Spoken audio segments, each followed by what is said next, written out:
આવતીકાલે ડેડિયાપાડાના ધારાસભ્ય ચૈતર વસાવાના સમર્થનમાં એક વિશાળ જનસંમેલન ડેડિયાપાડામાં મળવા જઈ રહ્યું છે। થોડાક દિવસ પહેલાં એટીબીટીની જે મિટિંગ ડેડિયાપાડામાં યોજાઈ હતી તે દરમિયાન ધારાસભ્ય ચૈતર વસાવા પર મારામારીનો આરોપ લાગ્યો હતો। હાલ તેઓ વડોદરા સેન્ટ્રલ જેલ ખાતે બંધ છે અને તેના જ પગલે આદિવાસી સમાજનું એક મહાસંમેલન આવતીકાલે ડેડિયાપાડામાં મળવાનું છે। આ ઘટનાને લઈને ભારે રોષ પણ જોવા મળી રહ્યો છે। ત્યારે આજે પીઠા ગ્રાઉન્ડ ખાતે કાર્યક્રમ થવાનો છે, તેને લઈને આમ આદમી પાર્ટીના નર્મદા જિલ્લાના પ્રમુખ નિરંજન વસાવાનું પણ નિવેદન સામે આવ્યું છે। તેઓ આવતીકાલની જે તૈયારીઓ છે તેને લઈને શું કહી રહ્યા છે અને ચૈતર વસાવા સામે જે કેસ કરવામાં આવ્યો છે તે મામલે તેમની શું પ્રતિક્રિયા છે તે સાંભળી લો। દિવસે ભરાતું આવ્યું છે। અગાઉ પણ ભારતીય જનતા પાર્ટી કે અન્ય પાર્ટીના ઘણા બધા નેતાઓ આવે છે ત્યારે હંમેશા આ હેલિપેડની બાજુમાં જે પીઠા ગ્રાઉન્ડ છે અથવા આજુબાજુના વિસ્તારમાં કાર્યક્રમ કરવામાં આવે છે। હંમેશા આ હાટ બજાર ખુલ્લું રાખવામાં આવે છે, પણ ક્યાંક ને ક્યાંક રીતે અહીંયા ગાડી આ જે પીઠા ગ્રાઉન્ડ છે એમાં અરવિંદ કેજરીવાલ ને ભગવત માનજી જ્યારે આવી રહ્યા છે ચૈતરભાઈના સમર્થનમાં, આજુબાજુના ગામડાના લોકો પોતાની રોજીરોટી એ કરવા માટે અહીંયા ગાડી હાટ બજારમાં એ લોકો બેસે છે અને સાથે સાથે આજુબાજુના જે ગામડાના લોકો છે એ દર અઠવાડિયાનું જે ભોજન છે એ બધી સામગ્રી ખરીદવા માટે આવે છે। અહીંયા ક્યાંક ને ક્યાંક રીતે આ ભારતીય જનતા પાર્ટીના ઈશારે અથવા તો આ પ્રશાસનના ઈશારે અહીંયા ગાડી હાટ બજારને અહીંયા બંધ કરી દેવામાં આવ્યું છે। આવતીકાલે અહીંયા જે દિવાસાનો જે તહેવાર હોય એ અમારા આખા વર્ષનો મોટામાં મોટો તહેવાર ગણવામાં આવે છે અને તે દિવસે જો આ હાટ બજાર બંધ રાખવામાં આવે એ ખૂબ જ શરમજનક બાબત છે।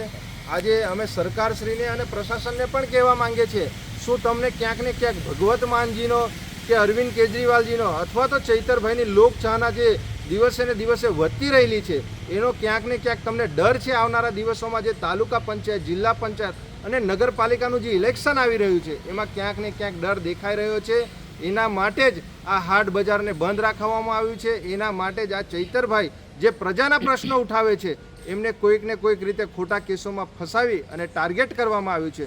અને જ્યારે 2500 કરોડથી પણ વધારે આજે મનરેગામાં જે કૌભાંડ થયું છે એમાં ગરીબોના જે પૈસાઓ છે એ લોકો શિયાળો હોય, ઉનાળો હોય, ચોમાસામાં એમના મહેનતના પૈસાને આ સરકારે જે 2500 કરોડનું કૌભાંડ કર્યું છે, આજે એ કૌભાંડીઓને જ્યારે ચૈતરભાઈને ખોટા કેસમાં એમને એરેસ્ટ કરવામાં આવે અને એના બીજા ને ત્રીજા જ દિવસે આ બચુ ખાબડના બંને છોકરાઓ અને એપીઓને તાત્કાલિક એમને નીચલી કોર્ટમાંથી જ એમને જામીન આપી દેવામાં આવ્યા છે।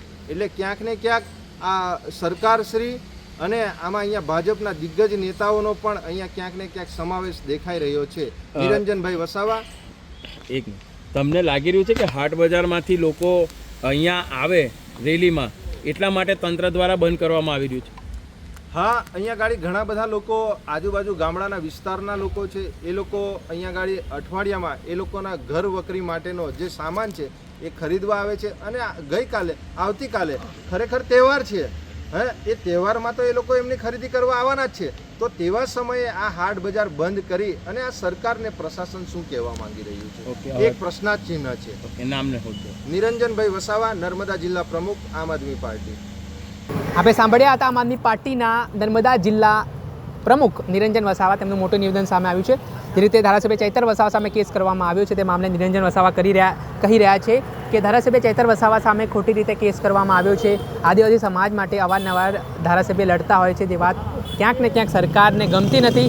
તેના જ કારણે તેમનો અવાજ દબાવવા માટે સરકાર આ પ્રકારનું કામ કરતી હોય છે ને આવતીકાલે મોટી સંખ્યામાં આદિવાસી સમાજના લોકો નર્મદાના ડેડિયાપાડા ખાતે ઉમટી પડવાના છે ને ધારાસભ્ય ચૈતર વસાવાનું સમર્થન કરવાના છે।